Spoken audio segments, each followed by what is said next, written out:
Out of the 17, 18 years of working, almost 10 plus years I have been a managing director or a CEO. And over these 17 years and being a CEO, I have probably met some of the best salespeople in the world because I've worked in 4 different countries. I've managed about maybe 150 to 200 salespeople at any point of time. Like currently in India as well, we have huge numbers. Similarly in Australia, Malaysia and Vietnam. Now, where am I going with all these things?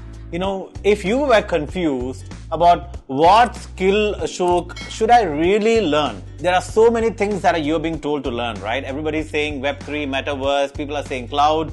But you're confused, Ashok, what is that one thing I can really learn which will be evergreen?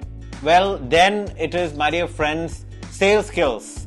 So yes, hello everyone, this is Ashok Ramachandran, your guide mentor for corporate and business related content.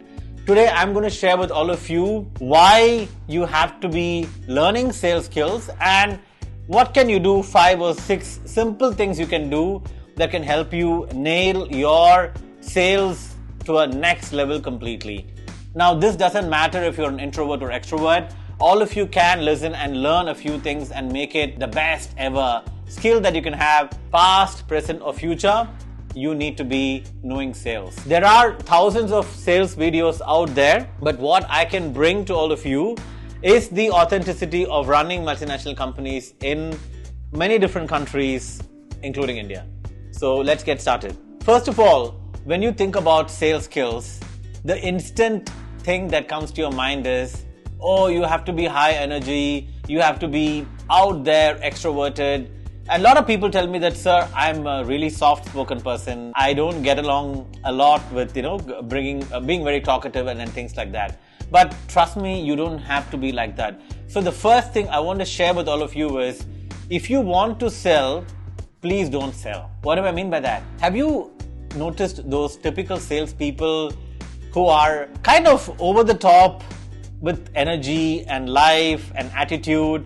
They almost behave like a bro kind of thing. Hey, Ashok bro, you need to buy this product. I have this amazing product kind of thing, And I really get irritated with such kind of salespeople. Salesperson is one of the most hated professions by the buyers, right? The moment a salesperson walks into your door or your phone rings of a salesperson, you start thinking that they're going to lie to you. So the most important thing you should not do is being very salesy. Don't try to be full of energy, full of life, which is not your natural self. If you're naturally like that, it's different because it comes across natural. But if you're not, it becomes very fake. You can have a soft aggression inside you. Be very polite, be very calm and collected, and be professional. Like dressing up well, looking smart, having the firm handshake, looking at the eye and speaking to people. All these are, you heard before as well, but just as a summary to make sure that you remember these things is a starting point. The second point is knowing your customer and the company really well. What I normally do is, before I get to meet the customer, I do my research about the company and the person. So I go to social media, I look at Google, YouTube, any kind of channels to find out about this person. What is this person's social profile? Does he have family? Where is he or she worked? Where did they go to school, college? Is there any common connections between me and them? Like LinkedIn can show you mutual friends and stuff. You have to use this. If you have mutual connection, nothing like it. Ask somebody to refer you to this person. If not, is there a mutual college or a school or hobby, a desire, interest that you can find? Is something that you want to know before. Because when you know that, if you walk into this person's office, you can use this as an icebreaker. Now, when you walk into a room, you can start with, hi, this is Ashok Ramachandran here. I'm from Shindla. I'm so thankful you gave me an opportunity to meet you today. Thank you for that. And then, he will answer back and stuff. And then you can say, hey, by the way, I noticed from your social media that you are a big Man United fan. By the way, I'm a big fan as well, and I've been collecting all their jerseys. I've had an opportunity to watch their match in person as well once. Chal jhoota. Have you ever had that opportunity, sir? I thought it's really important that we can talk a little bit about sports, something like that. I hope you get what I'm trying to say. If it is something else in the office as well that you can notice and pick conversations as well, it's always good to, like recently, I went for a meeting with one of my colleagues and they had a common connection of working in a particular company before, immediately they start talking about the old bosses and stuff like that. So it always helps to break the ice. Similarly, is the company as well. Learn about the company.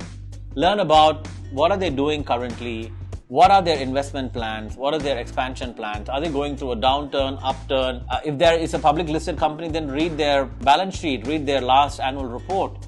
These are going to be very, very helpful for you. Now, when you know about the company, you also need to find out what is their strategies from there. So in the meeting with the customer, you should be asking them such questions. So what is the current expansion plans of the company? I noticed that you're going to be opening a new factory according to the last interview that your CEO gave.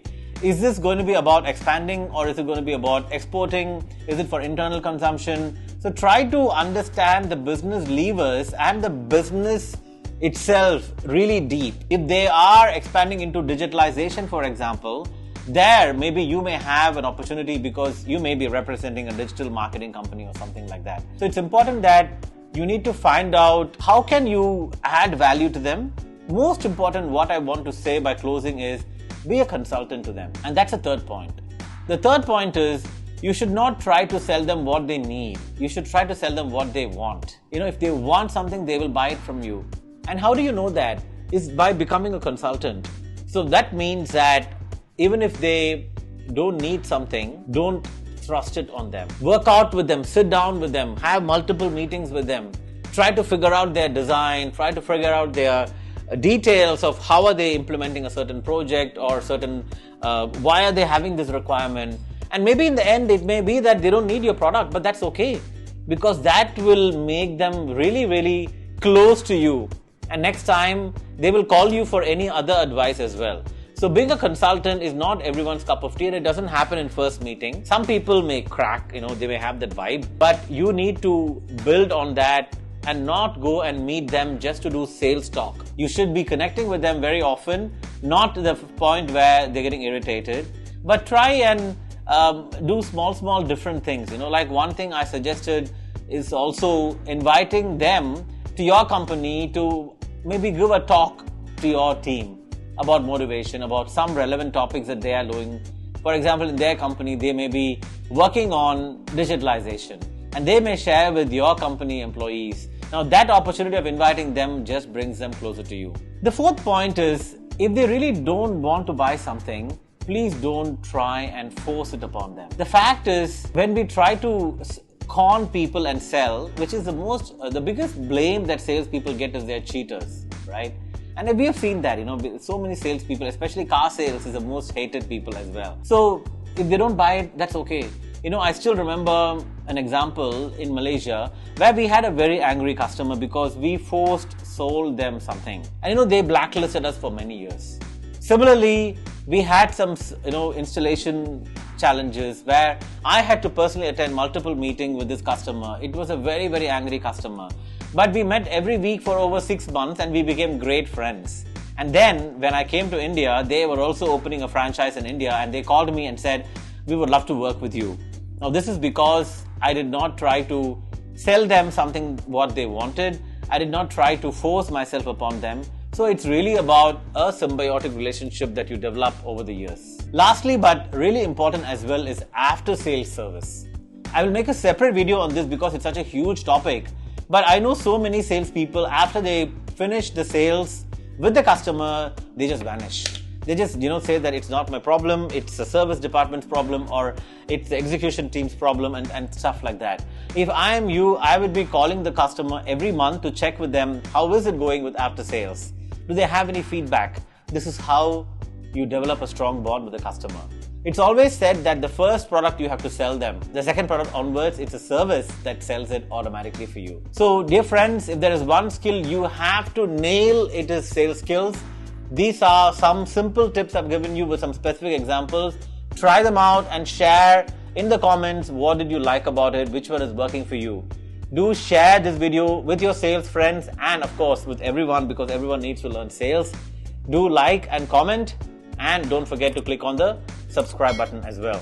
Till I see you all in the next video, stay fit, stay positive, keep chasing obscene success. Thank you. Do click on the subscribe button and notification button to continue watching all the videos that I'm posting.